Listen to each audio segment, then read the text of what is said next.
Hello, welcome to part 2 of my little mini-series on Victorian trim. This video will cover poufs, ruching and piping. Enjoy!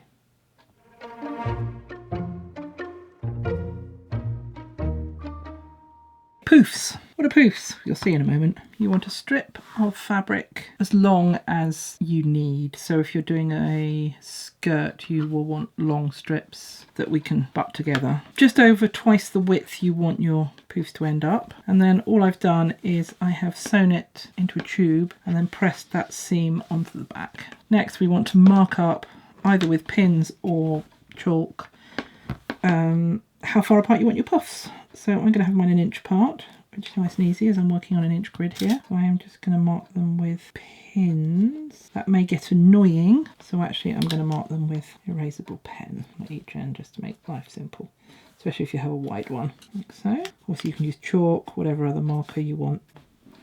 Okay, so I've done a few. Oh, for God's sake. So this is what we're going for. It's a bit of experimentation. I realised that an inch was far too close, so I've gone for 2 inches apart. I completely forgot there's a bit of shrinkage, so you want to mark about 1/4 of an inch longer than you want them. So your marks need to be about 1/4 of an inch longer than they're going to end up. Really simple. Take your thread, knot on one end, going just under the back of the crease. You don't want these stitches to be too small again. We're doing 1, 2, and then you want the last one to finish on the back, 3, gather it up, and then I like to go back through just to hold it in place. Make sure it looks nice, and then just tie off your thread and do the next one. Really is that simple. Takes a while, but you get a really pretty trim.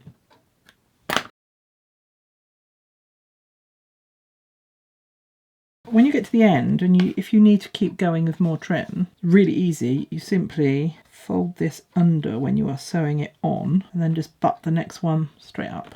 That's it. Poufs.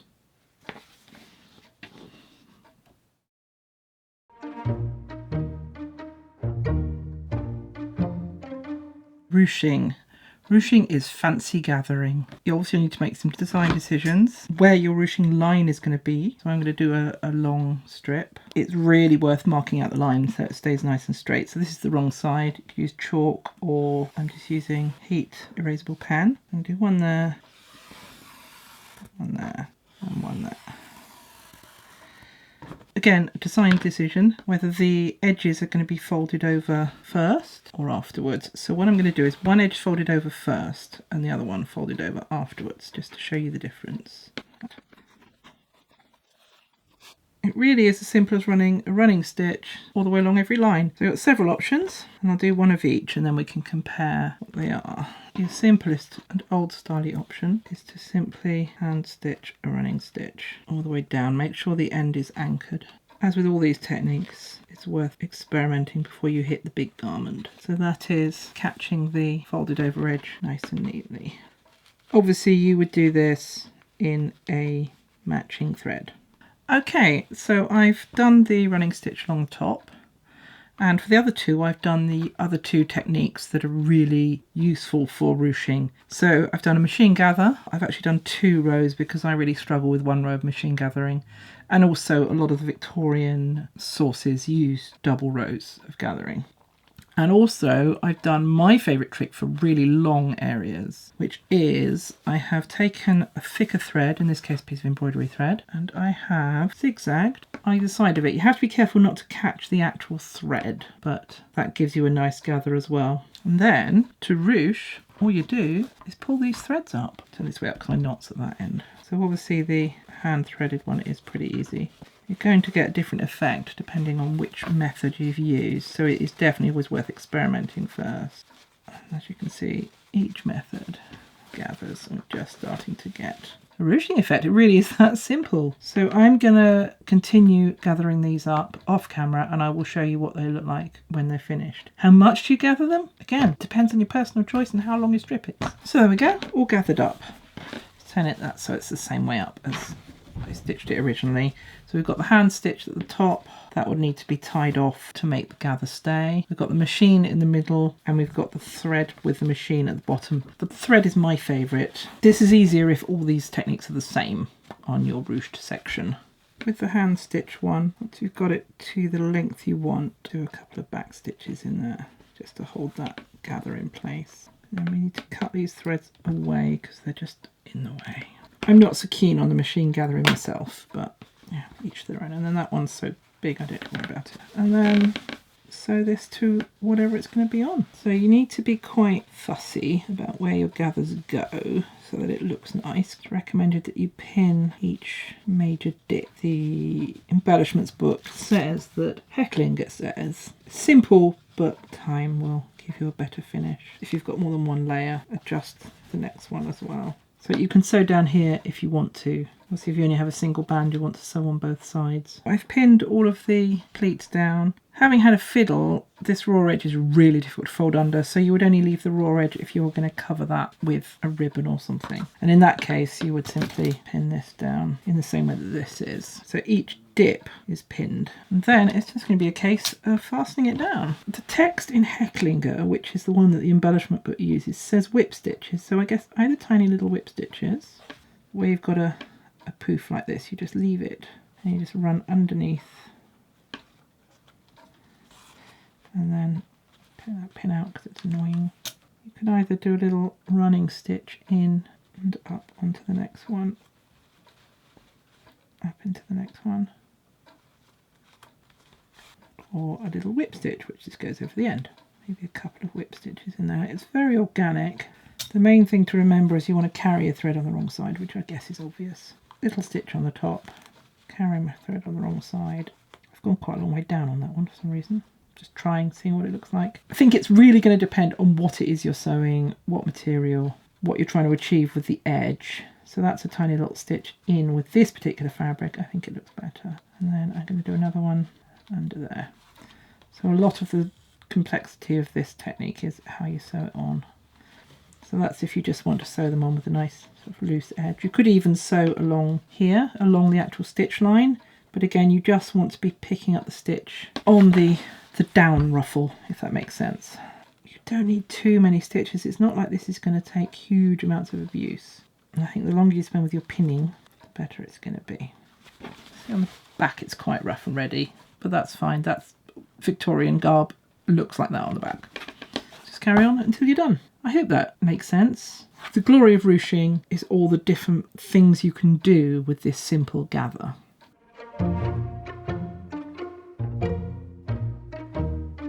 Piping, if you don't already know, is adding a little trim like this to the edge or the seam line of a garment. So it's quite often seen on Victorian bodices.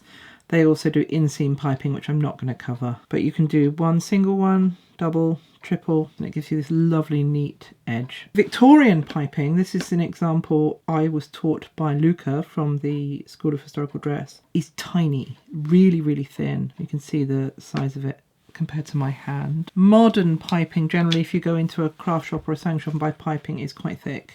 That's a thin one. I did search for the thinnest piping I could find and I found this stuff. You really want a round cross section and you want it to be non-compressible. I guess some kinds of string would be okay, but they quite often are not round. Imagine this is the bottom edge of my bodice. You need strips cut on the bias, and these strips need to be 3 times your seam allowance. It's a bit vague, you'll see. Watch the demo and then you can decide what kind of width you want yours. The first step is to cut this roughly to the size I want it. You want a little bit longer than your piece that you're piping. You're going to lay the piping in, and then you want this here folded over, and that from the where you're going to stitch from the bottom of the piping to the edge of this needs to be your seam allowance, or a little bit more. The seam allowance that this bodice will have. And we want to pin that in. I'm just going to cut that off for ease. But if you're doing a long strip, you want to get this all in first. So I'm going to pin this in. Now, if you've got quite fat piping, you can do this on the machine using a zipper foot. But if it's very fine, then the zip foot will not get close enough and you won't get a tight pipe. So we're just looking at a running stitch. This stitch is not going to be holding tension really. It's just holding this piping in place. So that's going to be annoying. So we're just going to cut that straight off. Don't need that. all the way along. You don't want to actually get onto the piping because then it will show on your final garment. Just going to sew all the way along. Each little stitch, just pinch that so that it stays nice and tight. So I'm just sticking my thumbnail under the pipe to give me somewhere to stitch.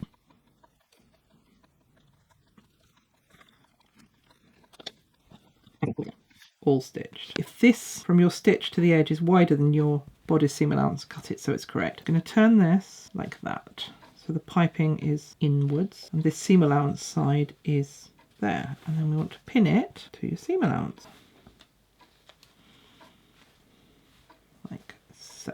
And I'm going to stitch this on nice and tight following the same seam line all the way along there. I'm doing this in a different colour just so you can see it. You would want to do this in a matching colour. This is just a quick demo rather than perhaps the care you might want to take. Go. So that's sewn on like so. Take those pins out. So the next thing we want to do is grade these seams because there's quite a lot of bulk there. Just cut them off carefully out of the way. If you've got really thick fabric, you might want to cut that one as well. And we're going to fold this over. You can see. Fold that over. If you've done your seam nice and tight, that should butt up nicely. So that's already our piping looking nice. And then to finish, we're going to fold this edge under, pin it in place, and whip stitch all the way along the edge. So this is the inside of your garment. Whip stitch along there to give you a beautiful finish. At the end of your piping, what you actually need to do is unpick the stitching, pull it back. This is just the simplest version. Trim off the pipe and then you've got a nice edge that you can fold in or fold back like that. And then it can all be just neatly stitched along there. And there's your pipe.